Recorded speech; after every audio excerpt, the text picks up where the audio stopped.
Indonesia, sebagai negara yang terletak di garis khatulistiwa, memiliki potensi energi surya yang melimpah, yang dapat dioptimalkan untuk meningkatkan sistem transportasi berkelanjutan di daerah tertinggal, terdepan, dan terluar.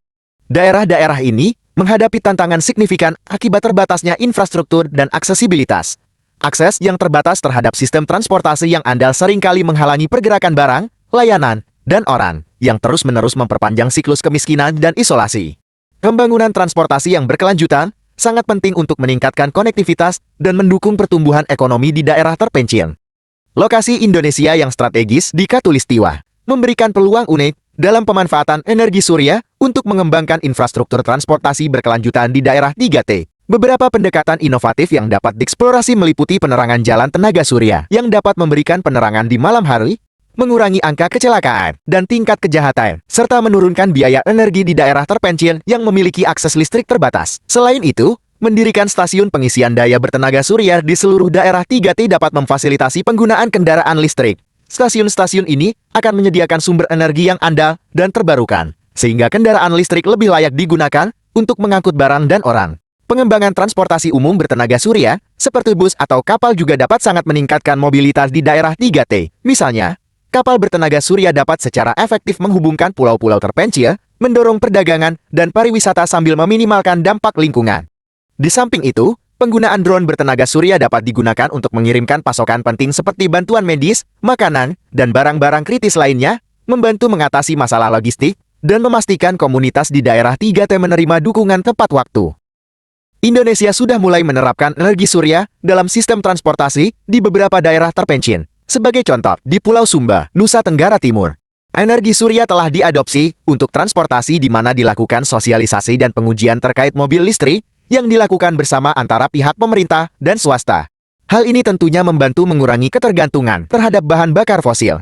Di Desa Useli, Kabupaten Rotendao, terdapat kapal atau perahu yang digerakkan oleh mesin bertenaga surya disebut photovoltaic boat.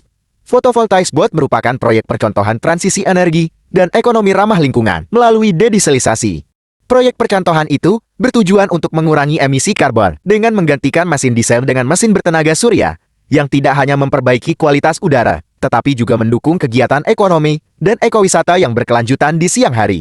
Di Desa Asahan, Sumatera Utara, sebanyak 150 unit tiang lampu penerangan jalan umum tenaga surya kini terpancang dan disebar ke sejumlah daerah di pelosok desa. Manfaatnya kini dirasakan masyarakat yang salah satu contohnya jadi penerangan ketika berangkat salat subuh ke masjid. Di Kabupaten Hulu Sungai Tengah dan di Kabupaten Kuala Kapuas, PT PLN mengoperasikan 2 stasiun pengisian kendaraan listrik umum SPKLU untuk mendukung upaya pemerintah daerah dalam mengembangkan ekosistem kendaraan listrik. Adapun mahasiswa Sekolah Tinggi Teknik Angkatan Laut berinovasi, membuat pesawat tak berawak pengintai yang menggunakan solar chain atau bertenaga sinar matahari. Harapannya, teknologi ini bisa berkembang lebih jauh untuk mengatasi berbagai tantangan di daerah 3T. Penggunaan panel surya juga dapat berkontribusi pada pengurangan kebisingan yang dihasilkan oleh kendaraan. Sistem transportasi bertenaga surya, seperti kendaraan listrik yang diisi ulang, menggunakan energi surya, tidak hanya mengurangi emisi gas rumah kaca, tetapi juga menghasilkan tingkat kebisingan yang lebih rendah dibandingkan dengan kendaraan bermesin pembakaran internal. Namun, penggunaan energi surya di daerah 3T juga menghadapi beberapa kekurangan. Salah satu tantangan utama adalah biaya awal yang tinggi untuk instalasi sistem tenaga surya, termasuk panel, inverter, dan baterai penyimpanan. Untuk mengatasi hal ini, pemerintah dapat bekerja sama dengan pihak swasta dalam pengadaan sistem energi surya untuk membantu meringankan beban finansial. Di sisi lain, meskipun biaya awal tinggi, sistem tenaga surya memiliki biaya operasional yang rendah. Setelah panel surya dipasang, biaya untuk perawatan dan pengoperasian jauh lebih rendah dibandingkan dengan sistem yang menggunakan bahan bakar fosil. Selain itu, tidak adanya ketergantungan pada bahan bakar yang fluktuatif harganya, memberikan stabilitas biaya dalam jangka panjang. Kemudian, keterbatasan sumber daya manusia juga menjadi tantangan, karena masyarakat di daerah 3T seringkali kurang memiliki pengetahuan dan keterampilan untuk menginstal dan memelihara sistem tenaga surya. Dalam hal ini, mengadakan program pelatihan untuk masyarakat lokal tentang teknologi energi surya akan memberikan keterampilan baru, sekaligus meningkatkan rasa memiliki terhadap proyek energi terbarukan. Variabilitas produksi energi menjadi tantangan lain, karena energi surya sangat bergantung pada cuaca dan waktu siang, yang dapat mengakibatkan fluktuasi dalam pasokan energi. Menggunakan baterai penyimpanan untuk menyimpan energi yang dihasilkan pada siang hari untuk digunakan pada malam hari atau saat cuaca buruk adalah salah satu solusinya. Keterbatasan infrastruktur di daerah 3T juga dapat menjadi penghalang bagi penerapan energi surya.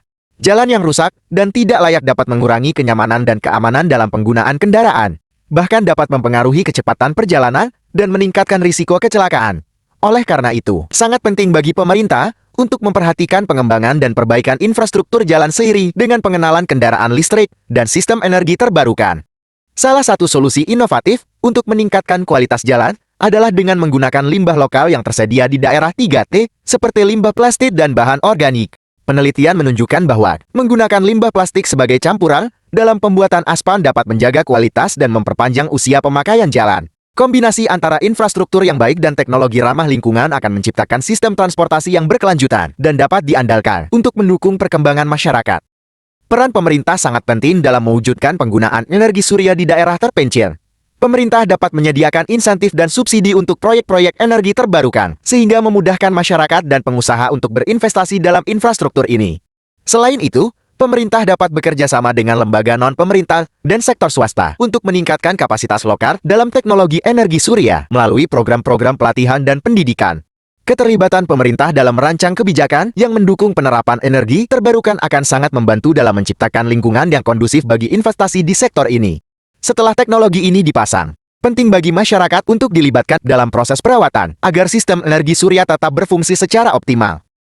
Dengan demikian, pentingnya inovasi dalam sistem transportasi dan energi di daerah tertinggal, terdepan, dan terluar tidak bisa diabaikan. Integrasi teknologi energi terbarukan, terutama energi surya, merupakan langkah strategis yang dapat mengubah wajah transportasi dan meningkatkan kualitas hidup masyarakat. Penggunaan energi surya tidak hanya memberikan akses yang lebih baik, tetapi juga mendukung pembangunan yang berkelanjutan, mendorong kemajuan yang berkelanjutan, dan inklusif bagi daerah 3T di Indonesia.